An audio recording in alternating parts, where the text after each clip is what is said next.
All right, ladies and gentlemen, we are getting started over here in game number 1 of this best of 3 from, I believe it is the round of 32. I also want to give a quick shout out to Exonym. Thank you so much for the resub. I know that you resubbed a while ago, but hopefully it's not too late and you're still around. But here we go. Spawning up here in the top left-hand corner of the map, the red Terran player, one of the old school players from about 2 years ago. Give it up for Intense from My Insanity. I think he's still on My Insanity. It's hard to tell. He's semi-retired. And spawned down here in the bottom right-hand corner of the map, representing Team Cray Squad, we have one of the more recent up-and-coming players in the North American scene. Give it up for Juggernaut Jason. Now, I say that Intense is semi-retired, but he's been doing pretty well, and if you take a look at he might not even be in GM right now, but it's mainly just because he hasn't played enough games this season on his main account. I've heard rumors about him playing on alternate accounts and having all kinds of fun. I know that he's still got a ridiculously high MMR comparatively for a lot of players. I think he's sitting around like 5.7k MMR. For a semi-retired player, that's pretty damn high. That is definitely somewhere, I think, in the top 25. So as soon as he plays enough games, he will be a top 25 GM player, I believe. Well, we got a factory coming out very, very quickly over here for Intense, whereas we have Juggernaut Jason going for the faster natural expansion. Reaper opening does come out for both of these just for Juggernaut Jason. We did not have a Reaper opening for Intense. Intense just saying, well, I got these Marines out. I'm going to hold position them over at the top of this ramp. I'm going to just try and abuse the fact that your Reaper will have to move up the high ground, and I'll get some additional shots off. Does end up taking a bit of extra damage on that Marine, unfortunately, thanks to the Reaper grenade. So Jason gonna try and move around to the backside. Now, King Sejong Station is one of the old school maps, and one thing that I really want to note that's going to be of the utmost importance for you to realize is that because Intense likely hasn't been playing as many games on the new maps, playing on an older map like King Sejong Station that he's more familiar with, even if when he did play on King Sejong Station it was Heart of the Storm and everything, he's at least going to be familiar with the map. He's going to know about the backdoor area where Reapers can jump in. He's not going to just be suddenly seeing the Reaper and say, like, where did these come from? I have no idea that I have to defend over there. He is going to have to react in a little bit, though, as Reaper's already getting some really nice damage done. The 2 Reaper opening is really, I think, a little bit less common, at least from what I've seen in TvTs lately. And oh my god, taking a lot of damage on those SCVs. You got to be so careful with that. Yes, it's not going to matter too much right now, but a couple more of those and all your SCVs are going to be very much in the red. Intense does finally push everything back and is, of course, finishing up his own natural expansion command center, which is not too much further behind Jason's. Jason's is already an orbital command, but the real story here is just going to be the fact that the starport is now going down over here for Jason. Whereas Intense has already finished up his starport. He's getting up a tech lab on this factory, and based on the fact that he's not producing any more units out of that starport, I feel like this may be a quick Banshee. No, it's going to be continuing to produce Hellions off of the tech lab. Very interesting. Oh, one Reaper still alive and getting some nice damage done. At the same time, though, we do have a drop over here inside the natural expansion. Not really accomplishing a whole lot of damage so far, as he is going to be just going for those first couple of kills. And the Cyclone lock-on does take out that Widow Mine. Very nicely done by Jason. It is unfortunately locked onto a Marine rather than the medevac. You really do want to try and lock onto the medevac with that Cyclone. But he's going to be able to force things back. 2 Marines do manage to survive as well as the medevac, but now Jason has got his own starport finished up. He can produce a Viking, he can start producing siege tanks, and he should be able to get ready for that later stage of the game. And really didn't take too many losses. There's the Cyclone lock onto the medevac. Unfortunately loses vision, so cannot maintain it, but all the Marines are dead from Intense's drop, so Intense loses some Marines. You can afford to lose a few of those. It's not the biggest deal in the world. But keeps the medevac alive, which is really nice, because he can utilize that later on to move his siege tanks around to go for additional drop play. Just keep his opponent on the defensive. And man, I really do love that this Reaper is still alive. I think that this waypoint's... Okay, yeah, I was going to say, I don't know if that waypoint was actually going to send it up this side of the cliff, but he is going to make his way up into the main base. He sees, wait a second, you never swapped your factory onto your starport, so I don't have to worry about Banshees or Ravens. Of course, siege tanks, a very common thing to be making in TvT. I was more just interested that he finished up the tech lab and got out 1 additional Hellion. That I thought was fairly interesting. But hey, 1 Hellion's going to be nice for cleaning up the Reaper, and he does manage to get that cleanup. We're now going to a point where both these players are sitting on close to 38 workers, sitting on close to even supply, although Jason does have a small little lead. And the biggest thing about that lead is that he is ahead in the siege tank production, although he is a bit supply blocked right now. Waited for a couple of these supply depots to finish up. In terms of upgrades as well, Jason is starting to take the lead as he has +1 weapons already about just a little bit over started, whereas the engineering bay for Intense is only just now finishing up. Intense is instead opting to go for some more of those barracks a little bit earlier on, getting unsupply blocked himself, and supply blocks can make or break the difference a lot of time. But here we go, a big doom drop, and oh, we did end up seeing, I guess this Viking ended up scouting out these medevacs, and he's gonna be able to take out one of them. That immediately means that the retreat is gonna be much more difficult. Second medevac gets taken out. That means that all these siege tanks are gonna be forfeit with their lives. One siege tank survives, but even that siege tank is gonna go down, as well as the medevac. GG gets called. Jason, with an immaculate defense, handles the drop play and takes the first game.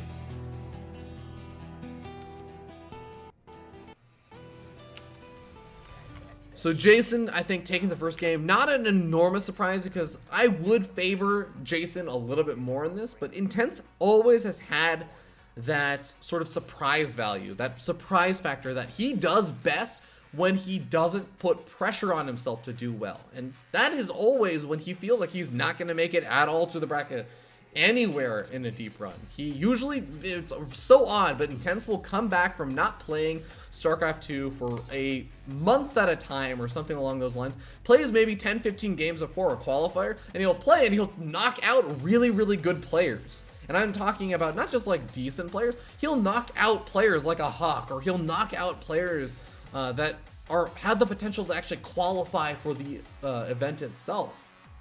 So it's really, really interesting to me whenever I get to see Intense return, because he's in that perfect mindset where he has no pressure on himself. He feels like he's got nothing to lose, and because of that, he ends up playing his best.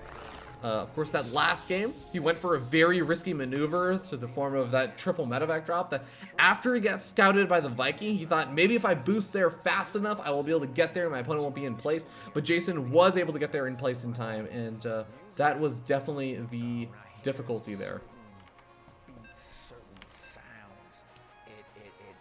All right, well, ladies and gentlemen, as you guys heard, I think maybe the first or second beep, we are hopping into the next game. And once again, I want to remind you guys are watching two really, really solid players, so do give them some love. But here we go. Galactic Process is going to be the next map, as currently Jason leads the series 1-0.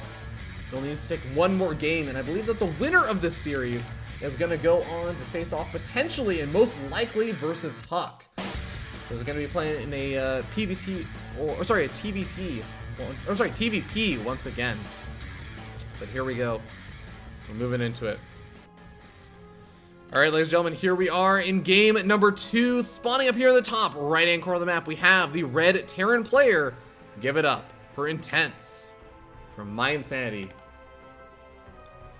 And his opponent, spawned down here in the bottom left-hand corner of the map, the yellow Terran player from Team Crate Squad. It's Jason.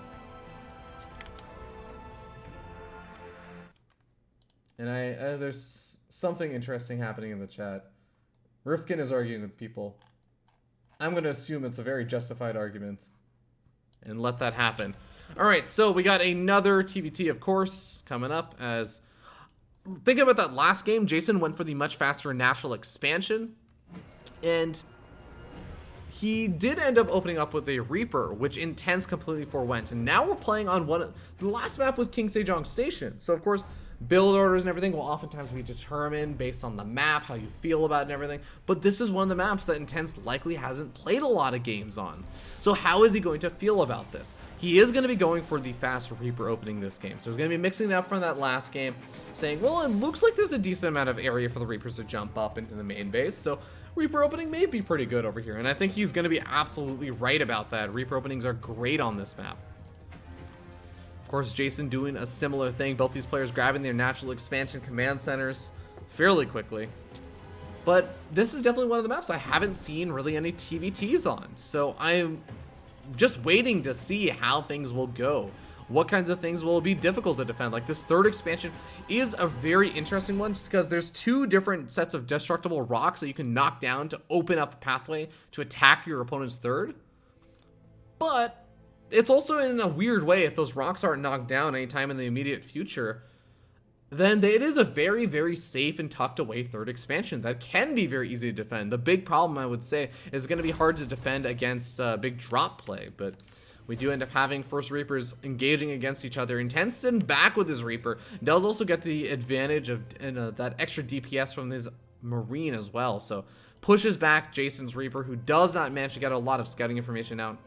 Saw that there was a barracks and command center and everything, but really doesn't get to see the timing on the factory, or if there's going to be a tech lab building on that factory, if it's just going to go straight up to a starport. The small things that I think would help figure out and eliminate potential weirdness that could be coming out.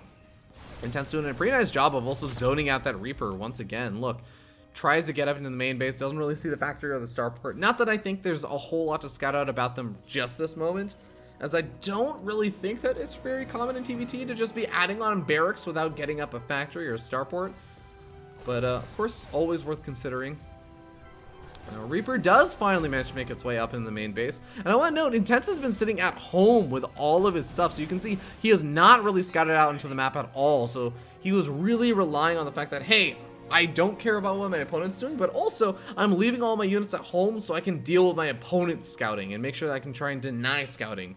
So the fact that the Reaper did manage to make its way in there and got out the tech lab on the factory, he immediately knows, okay, I don't have to worry about anything like getting out missile turrets for a Banshee or getting out a fast Raven or anything along those lines. Again, I'm not really sure if those are very common in the meta right now, just because TvT meta in Galactic process and the new maps is still sort of being figured out, but very much could be a potential wary point. And of course, Intense, again, I want to note, is also a player that has not been playing as much, so he might not be as in touch with the meta.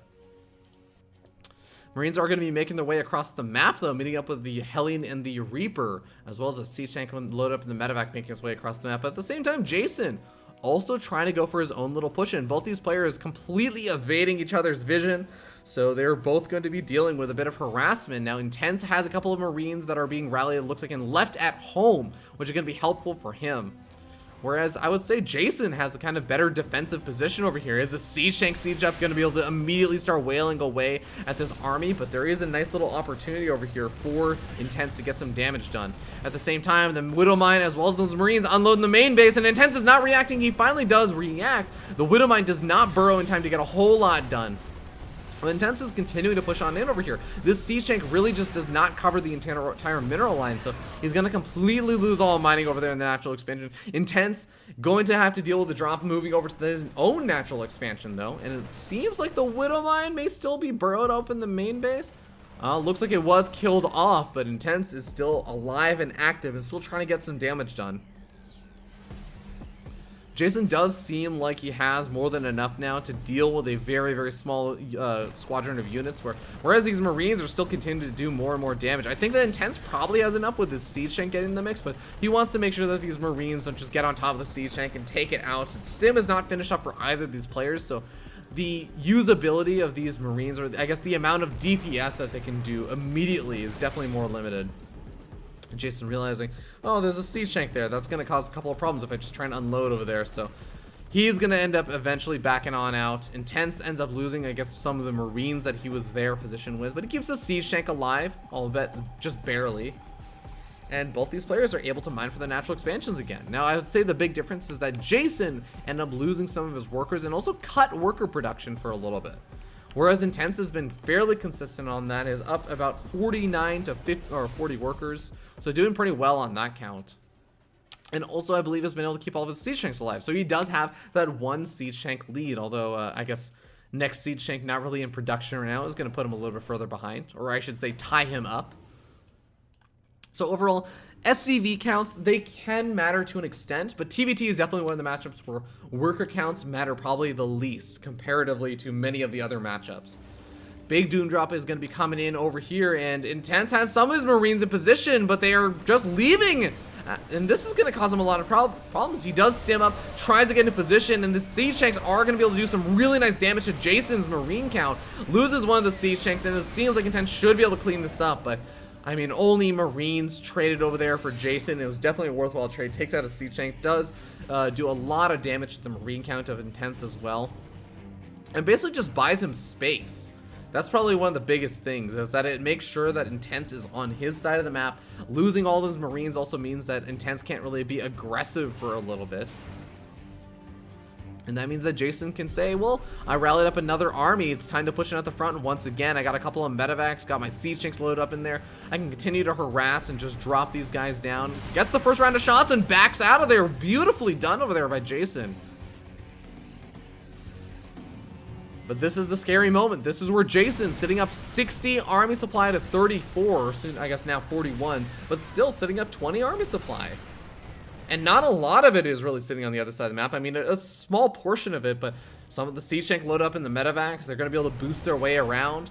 Knocks down the rocks as those the platform does fall down. And here we go. This could be the big engagement that potentially wins Jason the game. He's in a very, very good position over here. Already taking out some of the siege tanks. The marine count for Intense just does not exist. And the siege tanks are very, very low in health. And in fact, we have just pure raw siege tanks being dropped on top of his opponents. Not quite able to get the damage he wanted to do over there, I suppose, with those siege tanks, but still a really scary kind of way to do this. And now, yeah, he doesn't have enough medevacs to load up every single one of the siege tanks, but he can maneuver over to that natural expansion. Has to be very, very careful, making sure that he doesn't just end up losing all these siege tanks because he doesn't have marine support. But hey, look at this. With these medevacs, he can easily just load up the siege tanks as soon as the Marines come stimming on down and just get the heck out of there. He needs to do that right now. He needs to get out of there. There we go. Oh, very scary moment. Because losing any of the medevacs would immediately mean losing those siege tanks. And he doesn't want to lose that. That's his big advantage right now, is that army supply.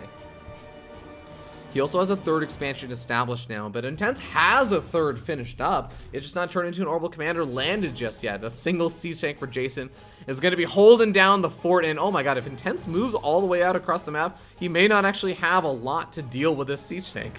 That's sort of funny, but oh my god, does Jason know? Did Jason see? Jason saw it, I think, with that siege tank he had sieged up. So he tries to stim up his army. He tries to get in position to snipe off those medevacs. Intense reacts quickly enough, but still ends up losing. Oh my god, the SCV is very low on health. Kill off the siege tank and defend their third expansion. But now, Intense is in a very awkward position. He might even try and continue with this drop-in. He doesn't realize that Jason just moved over to his third.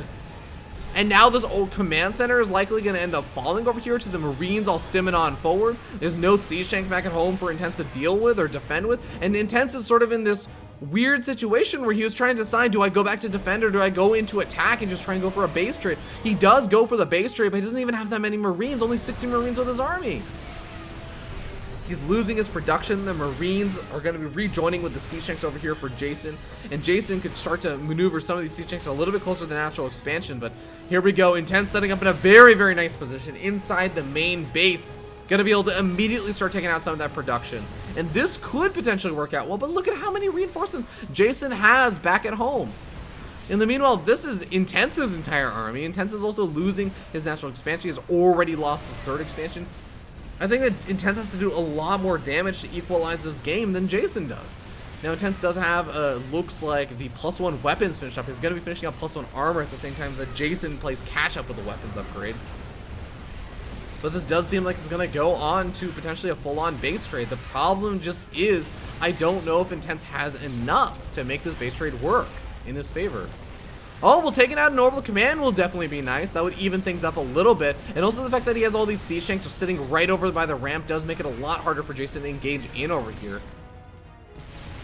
We're waiting for the moment when one of these players decides to try and just break free of their shackles.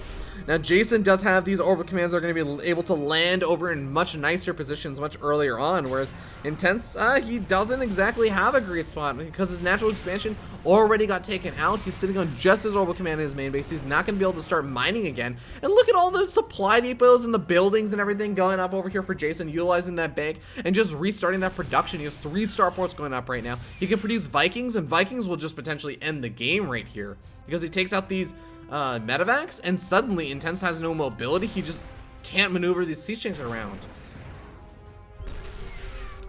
Yeah, Orbital Command already landed at the gold expansion. He has 39 SCVs to work with as well. And here's the big SCV pull. Intense tries to move down and is going to actually secure his natural expansion once again. But here we go. Marines getting completely concaved in on. I think that Juggernaut Jason is proven the Juggernaut in his name right now. And even though he ends up losing a couple of those units, the Siege Tanks remain alive, as well as that medevac count. And the economy is alive. I mean, even if Intense lifts up this orbital command, floats it over the natural expansion, this is not even an expansion that's going to be really worth mining that much from. It's got 136 minerals in some of these patches. So a lot of the other patches are already mined out at this stage.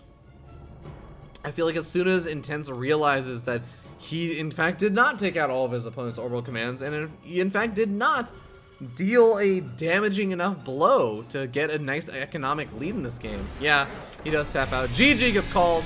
Jason takes game number 2 and takes a series of 2-0 for our third 2-0 of the night.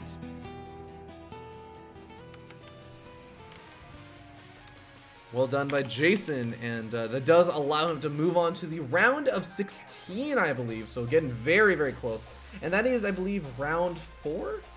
Round 4 is where the best of 5 start as well. So that is a comforting thought. Looks like taking a look at the rest of the bracket before we hop to a short little break again. In the round of 16, we already have Panda Bear Me versus State going on right now. We're going to see if we can hop into that. Let me check that those two players are not in game just yet.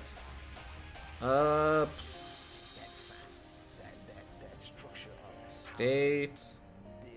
Oh, State's not in game yet.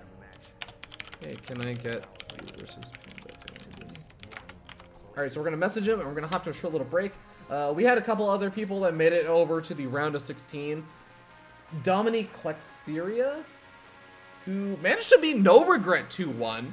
So that's a pretty good name, and he was one of the players that started in the round of 128, so even though I don't really recognize most of the other names, he's doing pretty well for himself. Of course, I already mentioned Telazor is sitting in the round of 16. A lot of the other matches are just kind of finishing up, and of course, now Juggernaut Jason is sitting in the round of 16. He's likely going to end up playing versus Huck, potentially versus someone else, but Huck did pretty well yesterday in the DreamHack Canadian passport qualifiers, so I'm expecting him to do fairly well versus the players that I don't really recognize. So we'll be back in a little bit, ladies and gentlemen, with the next round, the round of 16 match, hopefully between State and Panda Bear Me. We'll see you guys in a little bit.